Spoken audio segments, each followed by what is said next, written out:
Thank you very much. I love that. I love that. That's beautiful. That's beautiful. You're still sitting. Stand up. Thank you very much. Walk around, meet people, take a selfie with someone, and hashtag upgrade 2018. We want to ensure that the entire world knows that something is happening in here today. So hashtag, once you finish taking those pictures, post them on your timeline, Instagram, Facebook, Twitter, and hashtag upgrade 2018.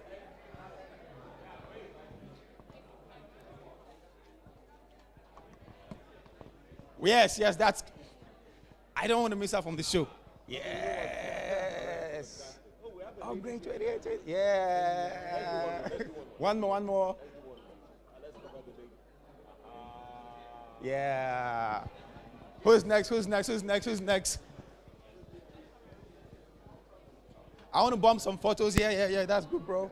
Yeah. I love that. Yes. Who wants to join us here? We are here, Upgrade 2018. We are here live and direct. Thank you very much. Okay. Nice shirt.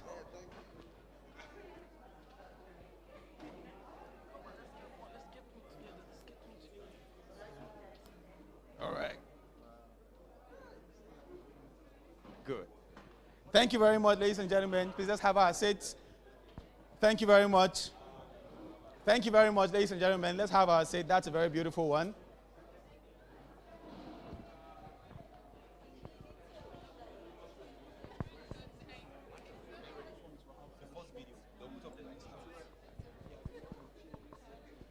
Thank you very much. So hashtag upgrade 2018. Please ensure you use your hashtag upgrade 2018.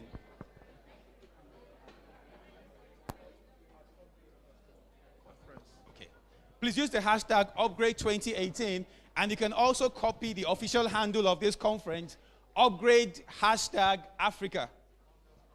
Upgrade_Africa. Thank you very much.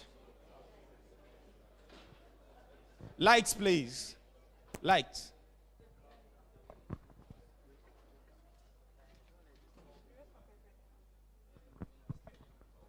Thank you very much. Can we all have our seats, please? Thank you very much.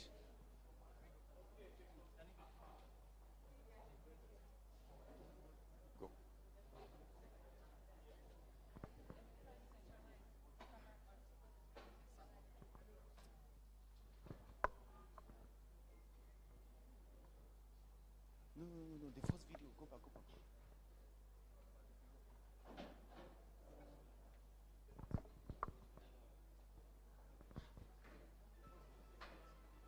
Nigeria hasn't always justified the faith of its people, but there comes a time when you are pushed to the wall and there's nowhere to go but up. If we just decide in our hearts that we want to believe in Nigeria and we want to take steps every day to make this country a better place.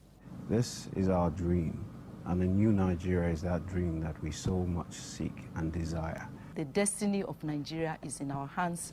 We are the country. The country is us. We are Nigeria. We are that turning point generation. We are Nigeria. We are the future. We are the future. We are the dream. We are the nation. We are part of this. Yes, we are so amazing. That's the least we shall be. At the heart of the nation, changing history. How can they say that we are finished? We have just begun. When we have nowhere else to run to, we have nowhere else to go. So get out of the way of the land of our dreams. We are the nation, we are part of this. Oh. We are the nation, we are part of this. Whoa. Carry the song, carry the sound. The future is here. The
Raise your hands in the air if you believe the future has come now. The future is here.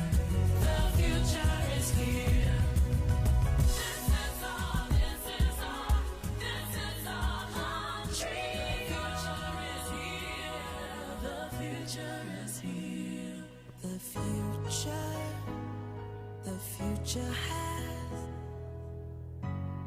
The future has come.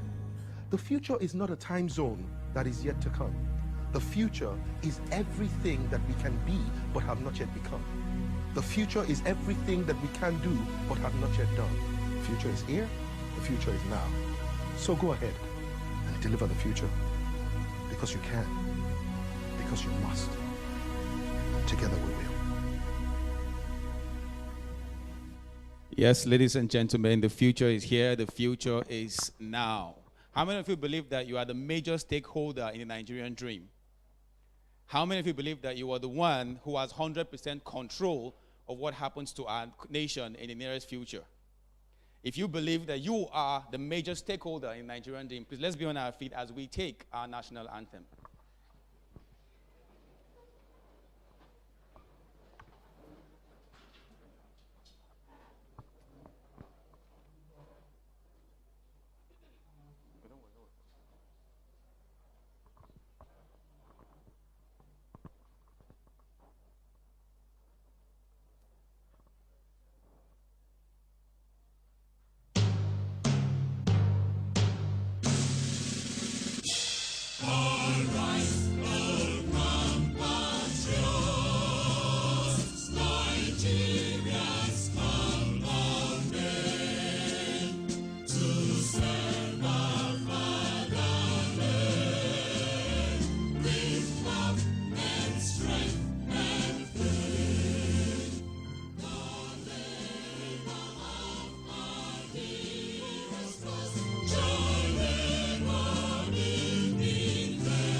Hello.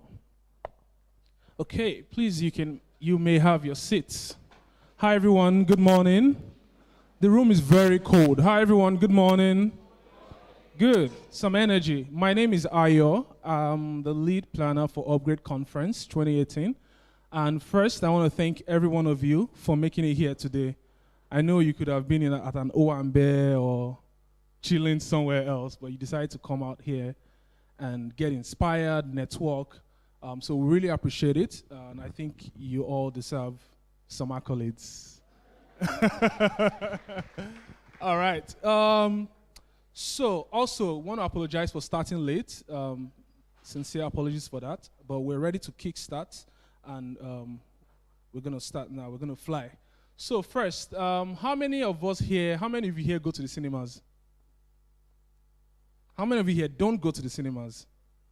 Come on, how about we all go to the cinemas? How many of us here have seen Black Panther? Come, you guys have not seen Black Panther. Have you even seen Infinity War? Oh, come on, guys, you're behind. We're young people, I'm sure. Anyway, so I'm making reference to Black Panther because if you've seen the movie, I don't know what kind of reaction you had after watching that movie. For me, seeing that movie took me to a different dimension. It took me to a dimension of where Africa could potentially be. It showed me a different reality. Like, can you imagine an Africa where our roads were very good, we didn't have a power problem, transportation was top-notch, our mineral resources was used to the maximum and used to develop our countries, where we're technologically advanced, where our music and our movies were appreciated globally.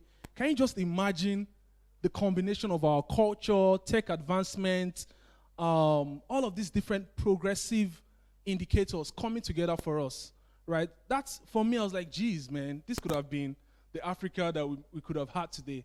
And really, that's the essence of Upgrade Conference. That's why we do this conference. Upgrade Conference is currently in its 4th year. So every year we have the conference, and then we have a couple of other smaller events after the conference. And really our goal, our objective is to raise leaders, right? That Africa that I was talking about, that Africa that could have been, the Africa that was portrayed in Black Panther, that Africa cannot be built, and correct me if I'm wrong, that Africa cannot be built by the current crop of leaders that we have today. Yes or yes? Yes or no? It's true. These guys have tried for decades. We are the solution to our problems. We are the ones that will build the Africa of our dreams. And I know it's easy to say all of these things. It's easy to get everybody all hyped up. Why we bring this conference, why we're doing this conference, the format that is to not just pump you guys up and speak a couple of motivational bullshit. Sorry, pardon my French. But we want to bring people who have done stuff. We want to bring people who are like every one of us here. People who go through the same power issue, people who sleep without power, who go through the potholes, who jump buses, but who have been able to create something really iconic out of all of these different challenges. We want to bring these people to share their stories. We wanted to show you how you can follow their steps. We believe that if every one of us here step out from that seat of, oh, I'm a follower, oh, I'm going to wait for the system to fix itself too, I'm going to fix the system. I'm going to find out the solution to our power issues, to our road issues, to our unemployment issue. I'm going to build a healthcare system that is world-class, that the whole world can come into. I'm going to build a hospitality system that is world-class, that every other summer, every other winter, people are coming over to Nigeria and over to Africa to experience our culture and our climate and all of these things. Then we can have that Africa. We can have that Africa of Black Panther's dimension. We can have the Africa that we all dream about. And I always tell people, in 10 years' time, we're going to have new leaders. We're going to have new policymakers. We're going to have new people who are going to decide the future of our nation. We can decide for the system to figure out who those people will be, or we can take the step, be proactive, and be those leaders. And that's really the idea and the goal of this conference. We hope you enjoy it. Please feel free to participate. We'll have sessions where you can ask questions. We have 3 panels coming up. The first panel is an innovators panel. So in that panel, we're bringing people who have built systems, companies, enterprises, even in this difficult economy, right? I know a couple of these guys, and I've literally seen them rise from, regular people, regular employees to like people who manage hundreds of other people. Some of these guys have been visited by world-class entrepreneurs like Mark Zuckerberg. Some of them have been visited, even recently, by the vice president, right? These are people who are making things happen. And we think if we can have a lot more of this kind of people around us in Nigeria, we can really have the change that we also seek and also desire. So that's the first panel. We have a second panel of more professionals, high-impact executives in companies, people from the educational system coming to share some of their ideas with us. And then the final panel is with creatives, right? I bet a lot of us spend more time on Instagram and Facebook consuming content. We're bringing some of these guys that are creating those content, that are creating the parts and influencing the space, and they'll come and share their own ideas, and you can feel free to ask questions. So it's going to be a really packed day. We'll have breaks in between, but feel free to be engaged. Don't be passive. Ask questions, contribute, and let's make this really awesome. So thank you, everyone, and have a great day. Thanks.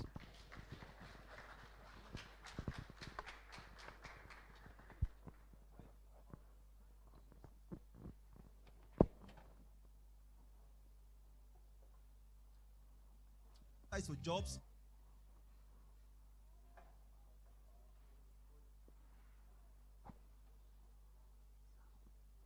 If you come in and you're able to say, look, I had a degree in accounting, but I'm very good in graphics, and you show me what you could do, what you have done before in graphics, that's all I need.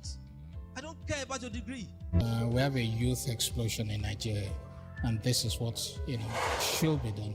We need to address the challenge of the creativity and the creative impetus of our youth, the enterprise and the energy of our youth. So it's a wonderful thing.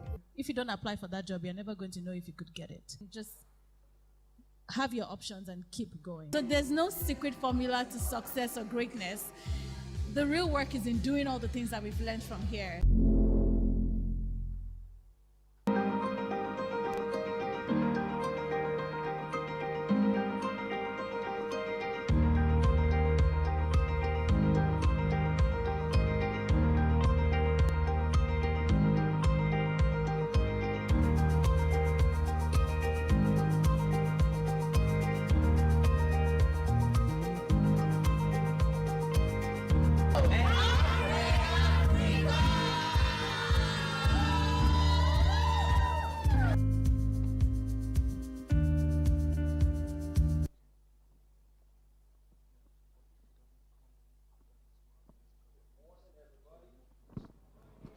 Power here. Good morning, everybody. It's good to see you today. Could you just look at your neighbor and wear the biggest smile you've given this year? Is that possible?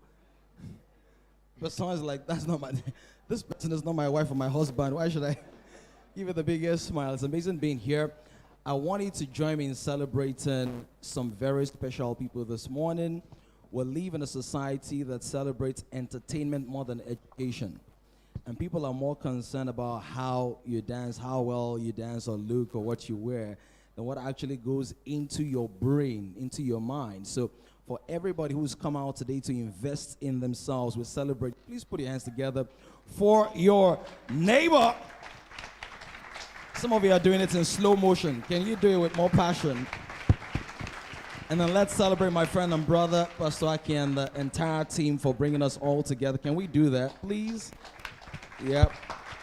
Let's do it with more passion, more energy. God bless you so much. We appreciate you. There are three major ways to advance the course of history, if you so decide to. Three major ways. You could go the route of imitation. Somebody say imitation. That's like what everybody else is doing. So exactly the way they're doing it, you know, it's been done this way, so let's do it this way because it's easy, it's predictable, it's clear, it's not stressful. Or you could go the route of invention, which means you're creating something that is entirely new. You're creating something that is really different. There are many attendant risks to it, many challenges, many struggles.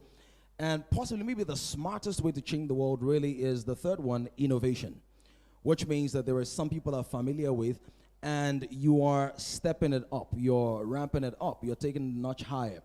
I believe that all three are relevant and important, but the easiest, maybe the most predictably successful way is the route of innovation.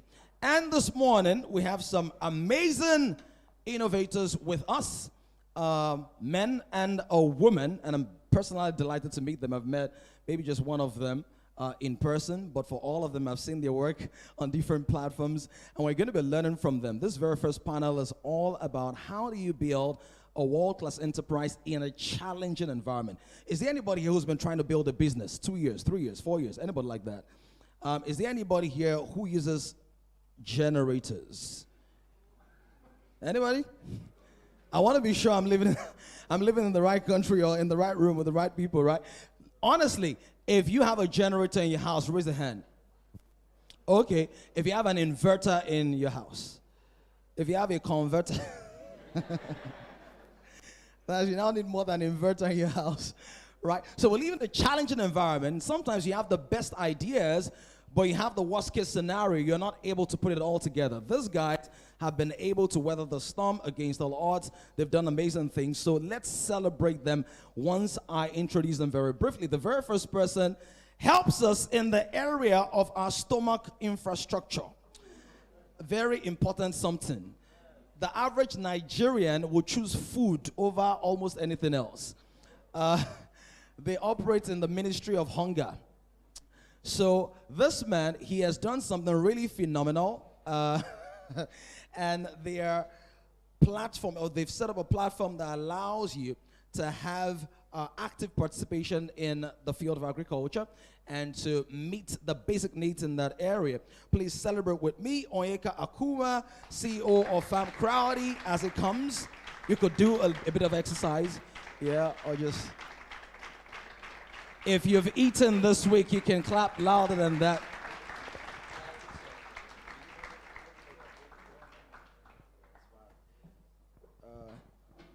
I know you're into farming, but you're very fashionable. So is that the next line of business? All right. And the very next gentleman, or should I call the gentlewoman first? No, we don't call them gentlewomen. What do we call them? Ladies. Accomplished lady. Very accomplished. And she helps us in such a significant way, such a deep. And I think what she's done is exemplary and creative. Without what she's doing, I think more people would have died, and she is literally a lifesaver in some regard. Let's celebrate from Life Bank, Temigiwa, as she comes. And she's wearing red. Is that part of the branding? Come on, people. Keep on clapping.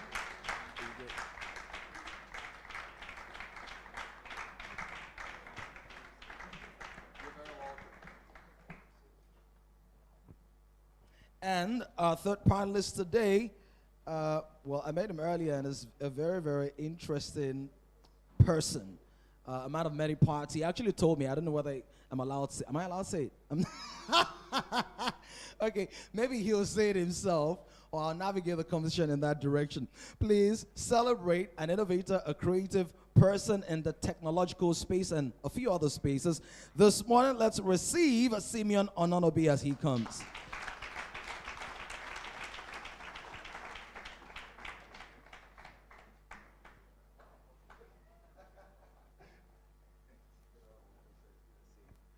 All right. So I think, is there a microphone on that stool? Okay, so we have two microphones. Let me also announce that towards the end of this panel session, we're going to have about 30 to 35 minutes thereabout. We're going to take maybe 3 to 5 questions. So if you have burning questions, you could write them down now. But as we progress, some of those questions will be answered. So you can just cross them out. And if there's any very important question you still have at the end of the panel, we'll take about 3 to 5 of them. So, sirs and ma'am, you're very welcome to this panel. It's great to have you here. How are you feeling today? Very good. Very good. Thanks for having us. Okay. It's a delight to have you here. I think the first thing we're going to do is everybody's going to have an opportunity, maybe in 2 minutes. Could you walk us through your story so far? Because to many Nigerians, you guys are legendary. I'm telling you the truth. I posted something on Instagram a couple of days ago. Some of you following might have seen it. There was this guy who needed to iron his clothes, and obviously there was no light, so he boiled water in a pot. Have you seen that video? And he was like ironing his clothes. So we're leaving that kind of system where people are desperate. They're innovative, they're creative, they're energetic, but they're like, how do you make things work without being a politician, without being a money bag of sorts? So tell us one after the other. I think we're going to start with you in simple paying your story so far. How did you evolve into this entrepreneur who was able to build something, not just conceive it, but actually build it, and then it's been running for a couple of years? Tell us about that. So 2 minutes is really short. Okay, we'll give you 3 minutes. So thanks for having me. My name is Simeon Ononobi. Started entrepreneurial journey a long time ago. Like, I think I'm very old right now, Seth. Started when I was 16, actually, back in school. And I founded a company called Compuvacity, which was then, 19, if I give you dates now, people will calculate my age. So, in school back then, there was no Google, Yahoo, all what you have today. But I was studying biochemistry, and I was very, very good at mathematics, like super good at mathematics. So I did advanced maths. And the funny thing is, I jumped into biochemistry because my mom was sick. And I was told that the only way I can find a cure for what was, disturbing her was if I entered biochemistry. I actually got JAMB, number 6 on the list of admissions. I was number 6 on the list for mathematics and computer science. So see how funny the world is. And when I got to school, I was like, computer science. There's no way I can find the cure to diabetes now if I'm studying computer science. And a friend of mine started with me. He was in computer science and mathematics and said, Bros, you need to go to biochemistry. And I'm like, okay, from there you can, go to the lab, learn what frogs and all that are doing. And that's how I found myself in biochemistry. So, but when I was in biochemistry, my dad, we had a problem, and I left. And my dad, we had a big fight in school. Anybody that remembers Futo, I schooled in Futo. There was a Ihagwa Futo fight clash. People were being killed, students were being killed, and we had to go back home. And at the point I was at home, I was studying my biochemistry books. My dad said, this world is changing. You need to go and learn computers. I said, how? I just left computer science. And it was a big battle. He flogged me. He's late now, and I thank him for, getting me to this point. He flogged the living daylight out of me. I must go and learn computer science by the roadside. And I had to learn, and then I started learning. And fortunately or unfortunately, when I got back to school, I realized there was a loophole. People did not understand what I was talking about. When I said, I know Yahoo, I know Photoshop, I know Corel Draw. Everybody was looking at me like, what is this boy talking about? Even those in computer science. I started teaching. I started making money. So I was calling them for classes. I did a lot of things. And as I just said, this thing is big. Wow. So I filled a hall, 500-seater capacity hall, teaching people how to open email. You know, so 500 naira became 1,000 naira, became 1,000,000 naira. I set up my own cyber cafe. I had the biggest. Whilst you were on campus. While I was on campus. Amazing. And when I left school, I didn't know what I was then because I wasn't about chemistry. I wasn't a computer science. I was in between.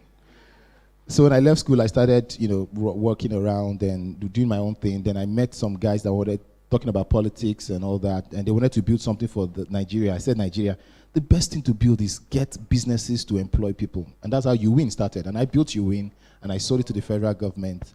And it became the biggest thing I had done. I think that's a good place to clap, guys.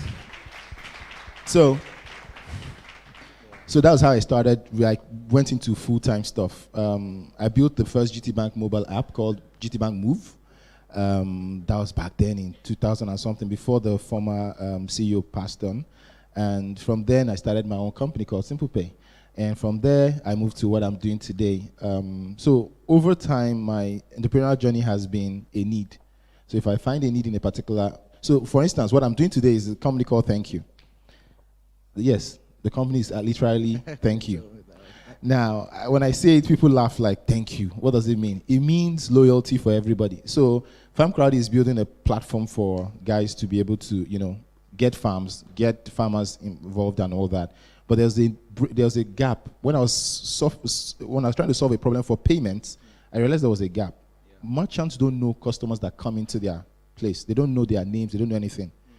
Nobody will volunteer their name because of security, right? But if I give you money, you volunteer your name. True? Yeah. How many people follow any loyalty platform?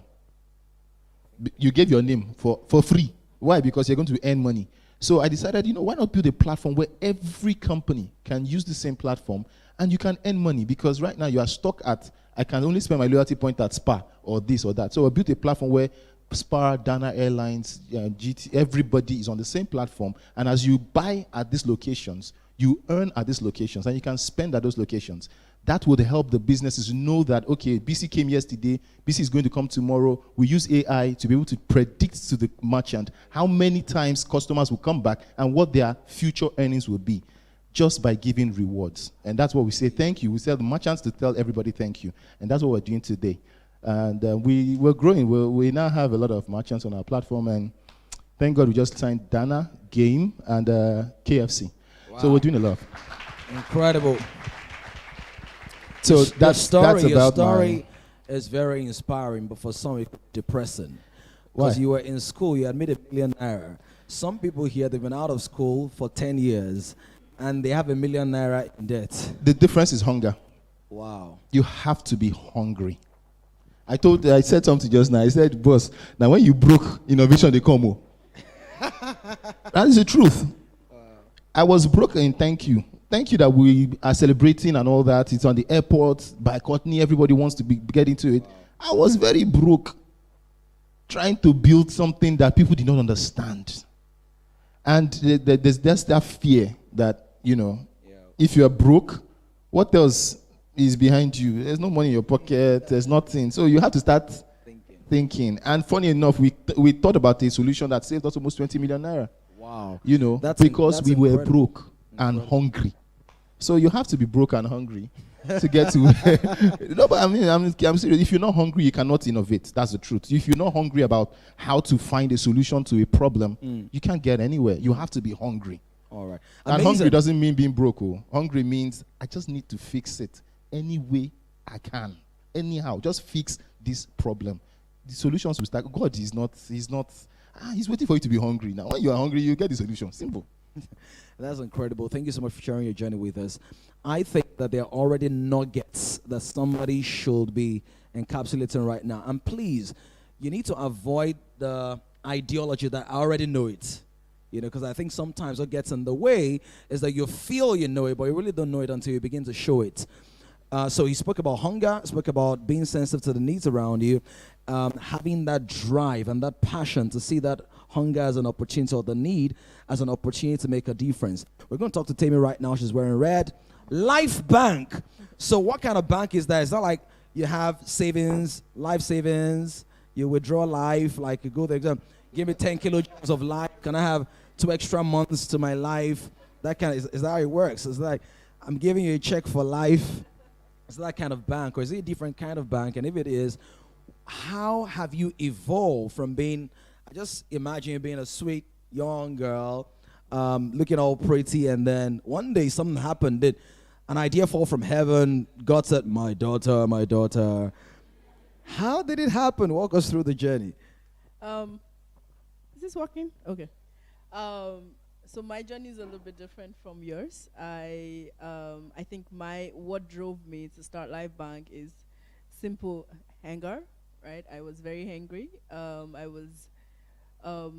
always say that every time I hear that a mom dies, I feel like this is absolutely unacceptable to me. That it's a fact that I find just unacceptable. Like, I just can't accept the fact that this is reality in Africa. So this whole journey started like a few years ago. I think there was one of the Baltic states released like a report on that day and said, I think it's either Sweden or Norway, that the previous year there was absolutely zero amount of women died in childbirth that year. Zero. So I think it was either Sweden or Norway. I think it was around 2012. And that same year in Nigeria, it was about 65,000 women. So I think that fact was like, what? And I was living in the US, and I had a pretty nice life, and had a really great job. And I read that fact, and I was captured.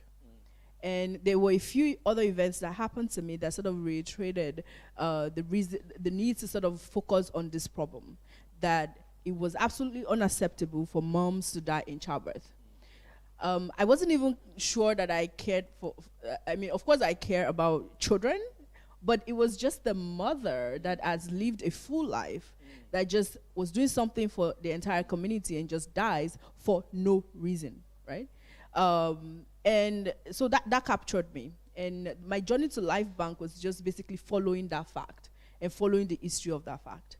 So a few years ago, I realized that the highest cause of maternal mortality in the entire world was something called postpartum hemorrhage.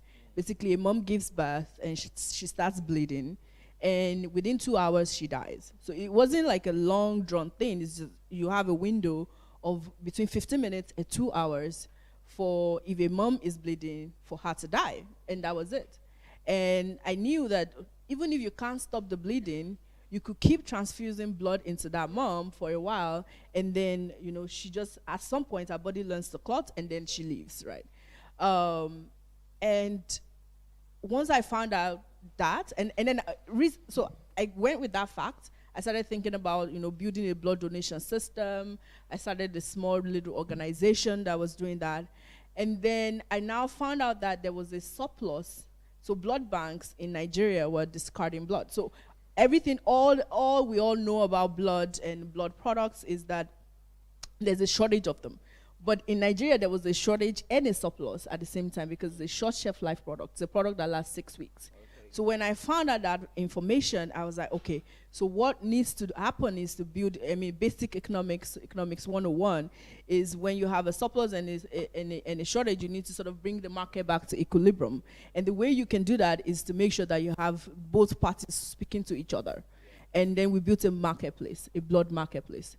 So I think for me, what drives me is just, rage, right? I just have this rage every time, like I wake up in the morning, I think to myself, do you know how many women died yesterday from this problem? And that's what drives me. Wow, incredible. She's literally a lifesaver. And I think that what you do is very special because it has far-reaching consequences. You're salvaging not just the mothers, but also the children, because if some mothers die and the children are alive, then what happens over the next 3 to 6, 9 months? And by the way, it's not just mothers. So I started because I cared about mothers, but like when we launched this company, we've saved so many lives, and it's not just mothers, it's just general people. Someone walking down the street gets hit by a bus and has about 30 minutes to so it's everybody, it's children, malaria. So one of the facts we found out was the highest cause of death in malaria is anemia, and the way to solve anemia is to, transfuse blood. So children were dying, because of blood. The same thing. And, people with sickle cell, people with cancer. It's such a 1 in 3 people entering a hospital in the continent would need blood. Wow. Great stuff. Thank you so much for all that you do. We're still going to hear from you. Now let's talk about farm crowdy. Onyeka, growing up as a little child, I don't know, did you learn to plant things at home? Is that what happened? I'm not joking. You guys remember, what sciences was it? Agric science, I think. You have the control experiment, you plant the maize inside wool, and then, so was that your eureka moment, I see my future in the seed? And then farm crowd, I see there's a play of words there. Was it the crowd that pushed it to the farm, or the farm that got to the crowd? How did all of that happen? Are you really interested in agriculture? Or did you just see an opportunity? You were like, okay, I don't care about agriculture, but there's money here, let's do it. Okay, so it's funny, but I think my first venture was actually in farming at the age of 12. I was 12 years old, and at that age, my mom said to me that, so my dad is the bookworm. My dad has 2 PhDs, one in obstetrics and gynecology, and the other in geriatrics medicine. My mom, on the other hand, told me at the age of 12 that I needed 4 streams of income if I wanted to be successful. So my mom was a business person. And at 12, what she did was she bought me, around September of that year, she bought me 500-day-old chicks and said I should raise them until Christmas and sell them, and then I'll have enough money to give Santa Claus to buy my Christmas gift for me. So I believed her, and that was my first business. Please, can we celebrate Onyeka's mom first? I don't know where the story is going, but that's a superwoman. Do you know what? The power is vision. That's the thing. And the mind of a child is going to blow it up, whether it's true or not. Whether 300 of the 500 would die, but she gave you vision. I think that's remarkable. It was my first journey. It was fantastic. So, I can tell you, let me just quickly wrap up the chicken story, because what happened was that at Christmas, so I read them, and then we sold some, and then some died. And those that didn't die, we couldn't sell. I started naming them. So I named it Chicken X. And Chicken X at Christmas now, because we couldn't sell, we had to kill Chicken X, and Chicken X was served to me at Christmas, and that spoiled me from eating chicken for about a year, because I couldn't imagine I raised Chicken X at the age of 12, and Chicken X was killed and served to me for meal at Christmas. So there was a lot of emotional attachment there, and that messed that business up for me. So I said I wasn't going to do chickens again. I started doing rabbits. I started doing all sorts of things. Now, I got to the age of 15, and my dad made me read the Rich Dad, Poor Dad book. And I couldn't read the other, I call them jargons then. I just liked the story of the young boy that could turn anything into something of profit. And that led me to start a business center. I had my first employee. I was the first person to start a business center at Aja bus stop.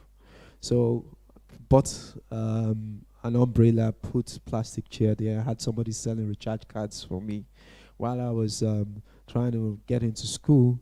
Do you mind telling us how old you were then? I was 15. 15? I was 15. Because I read in the book how a young guy was turning plastics into, that's the Rich Dad Poor Dad story, turning plastics into something of value and selling newspaper. And I'm like, okay, so what's there to sell? And for me, it was recharge cards. Come on. So I said, okay, let's sell recharge cards. I went to Qatar, looked for somebody to employ. I never made profit from that business. He made all the money he made. I was just excited to have some business somewhere. And I come back and I see my business center.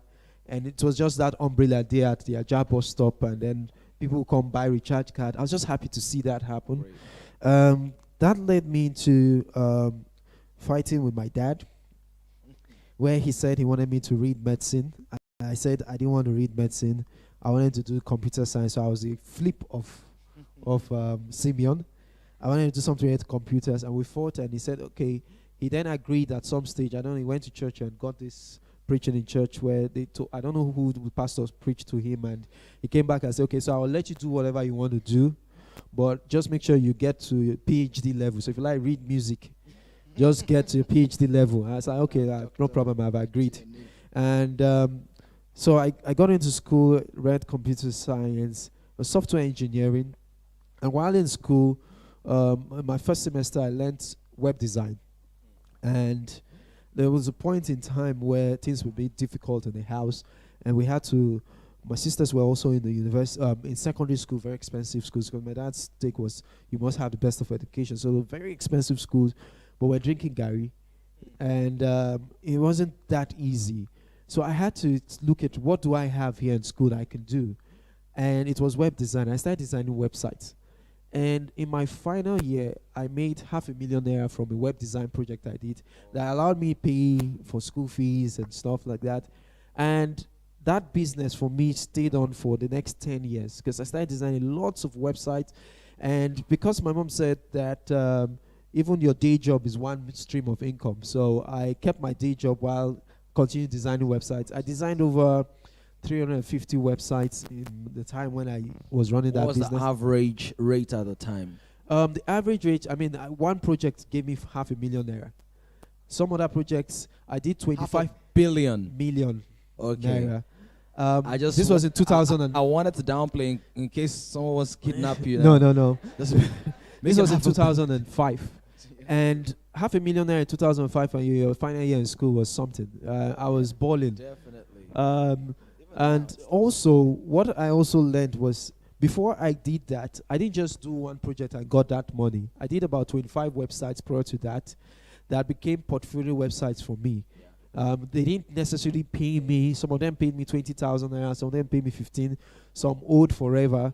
Some of those websites, it's crazy, but while I was in school, I wasn't so I want to talk to a young lady and I can't speak to her. I'll design a website, send her the website address, and then tell her that I really like her through the website. That's what you were doing. Yeah, I did that. Bad guy. I did that. I did so many things with websites.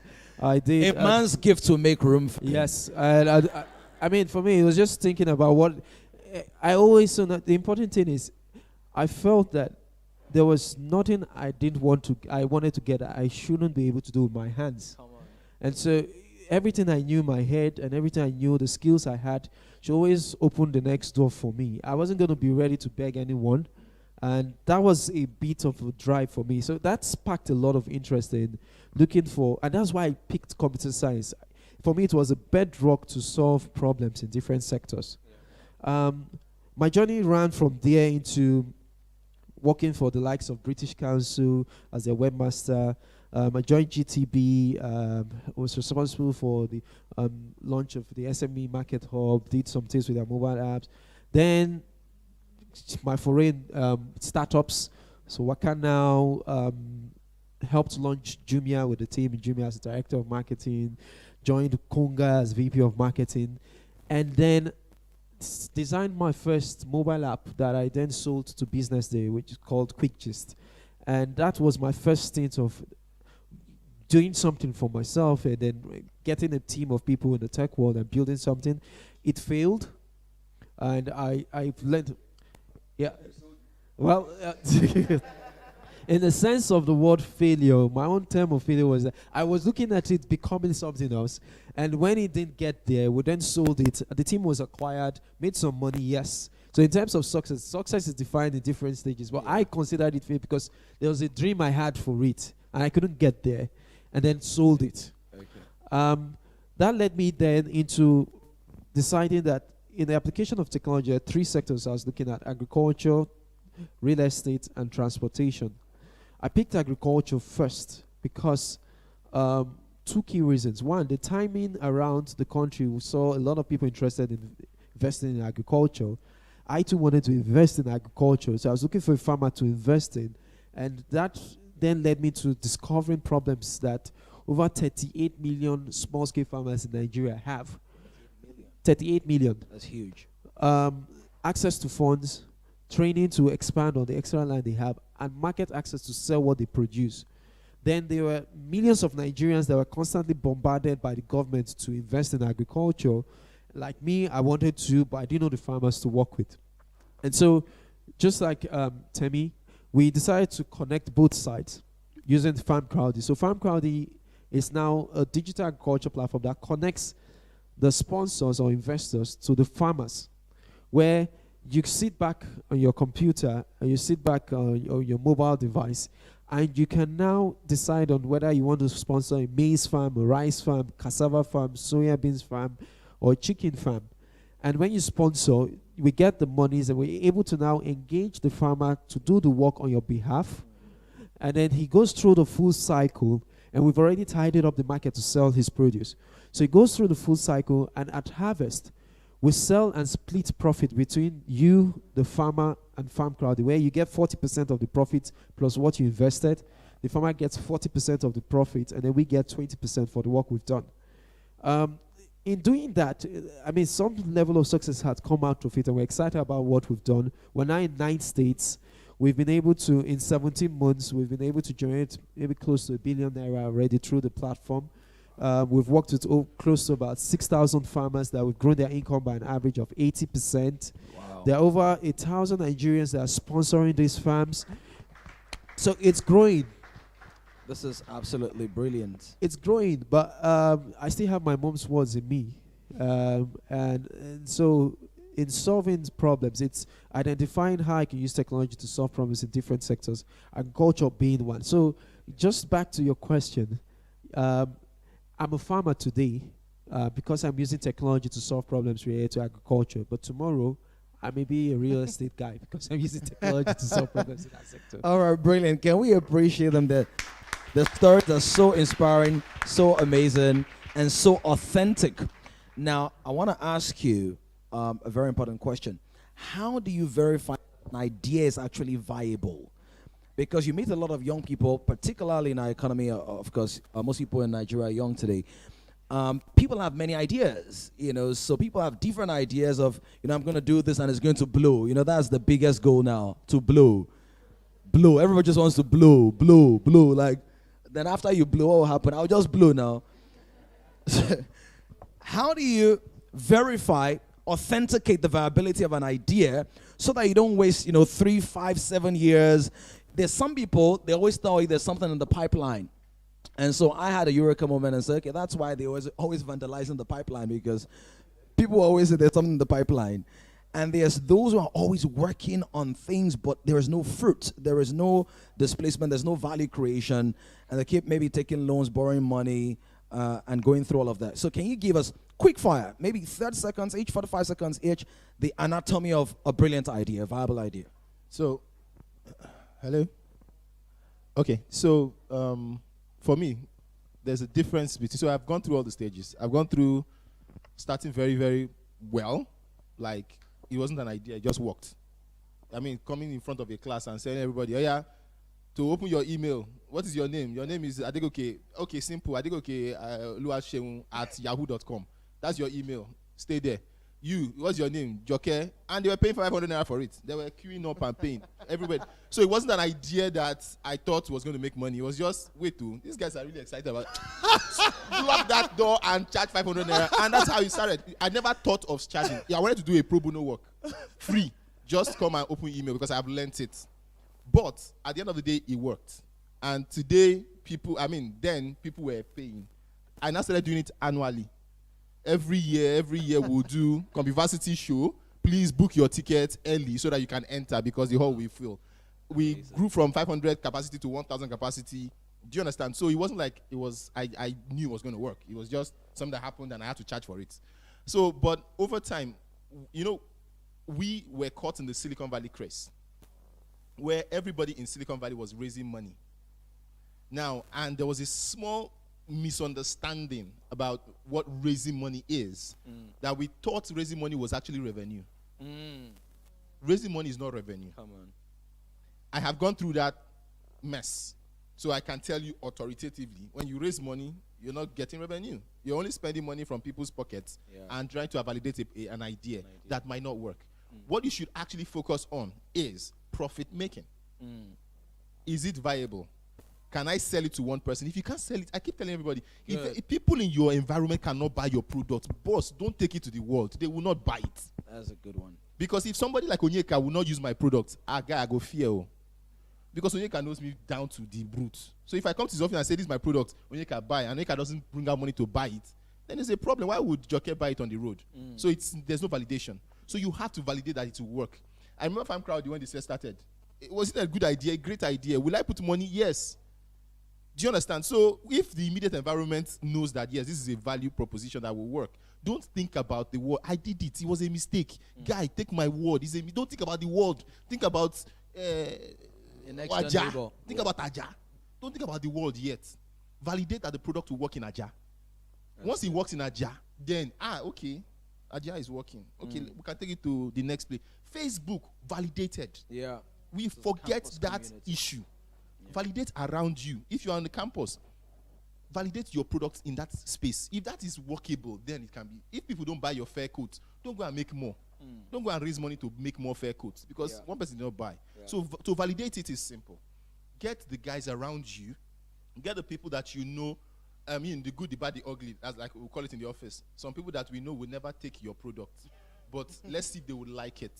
Some people that you know will buy your product immediately, your mother, your father, just because they want to buy it, and see their reaction. Support then guys around you, do they buy it? Your friends, people, around you and all that. Those are the guys that will validate whether the product work. We started Thank You in August. Because of my previous experience, I realized that it is not enough to say give money. Yeah. It's not enough to say earn money. The language that you even use is a problem. What is cash back? People don't even understand. But you would think it's English. Cash, back, bring cash, back. You think it's English, but guys don't even understand what cash back is. When you say discount, okay, I understand discount. But it's the same thing. I've only said, I'm going to pay, instead of you paying me less the money, pay me the full money, then I'll give you a portion back.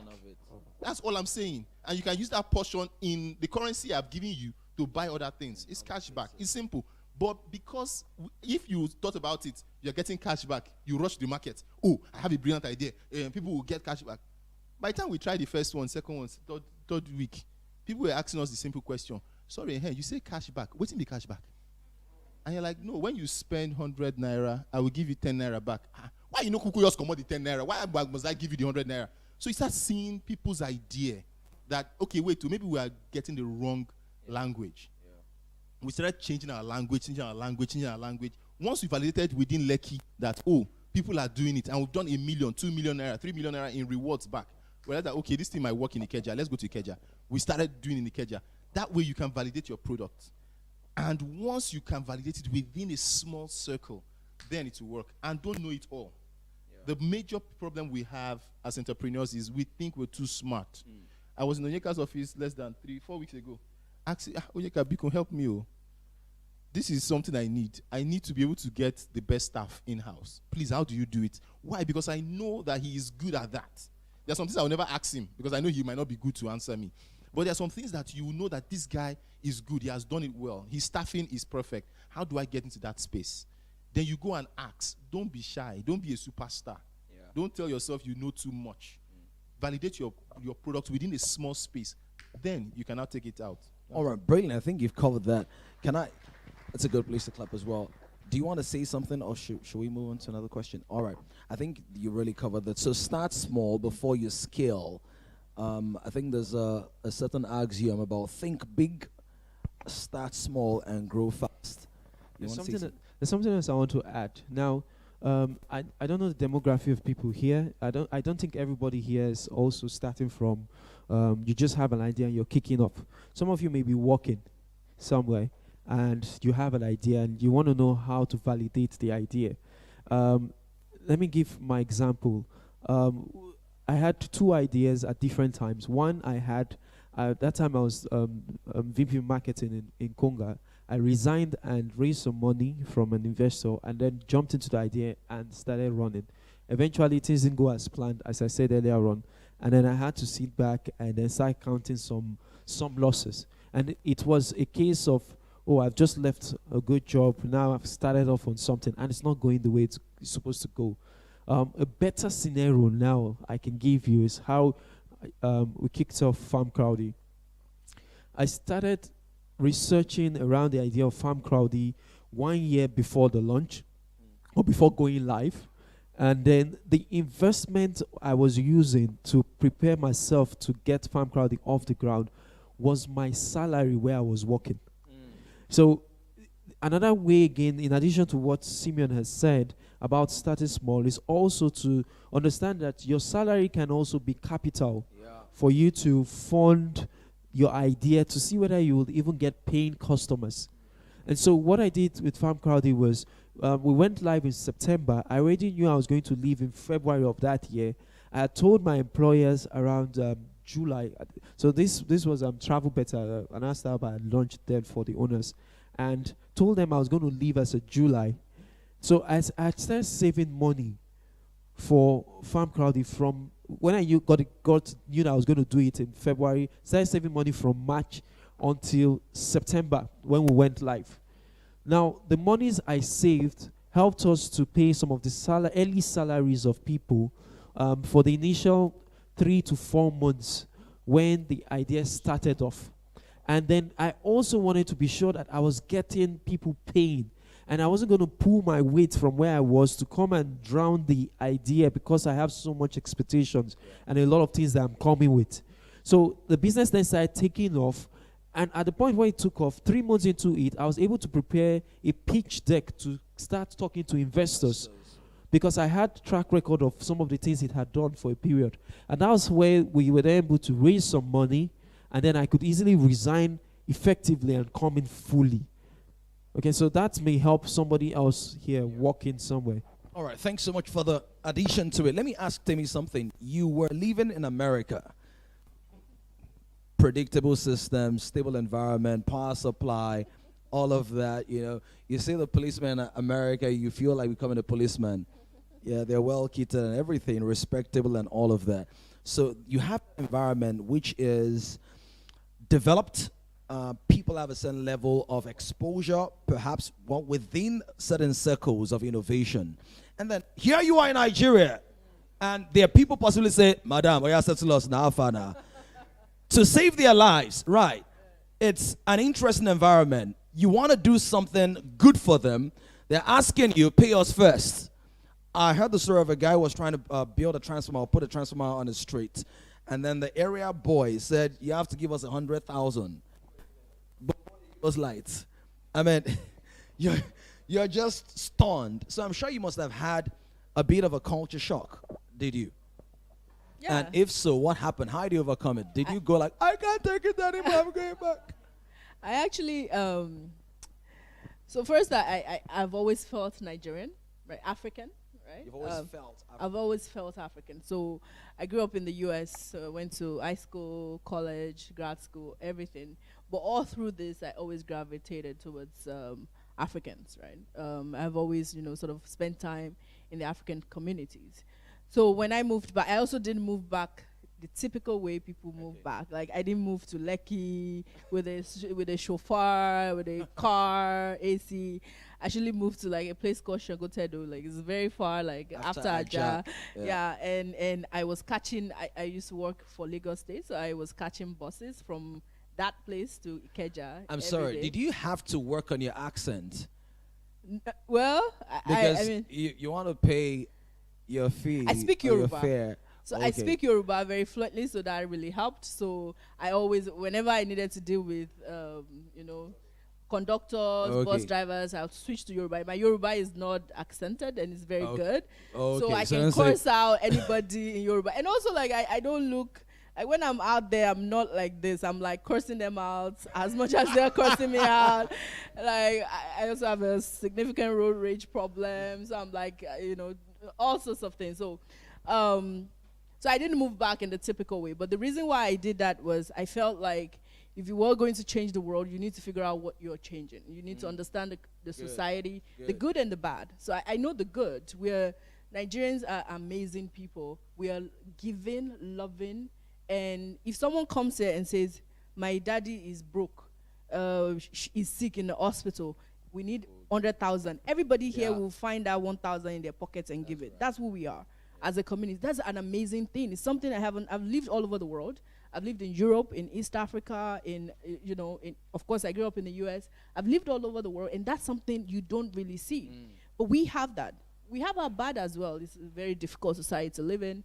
And if you're building a business, so right before I started my company, I read and I listened to an article with Jeff Bezos, and he was saying that when he launched Amazon, he just built it like as a software, right? So he had the online platform, and he plugged it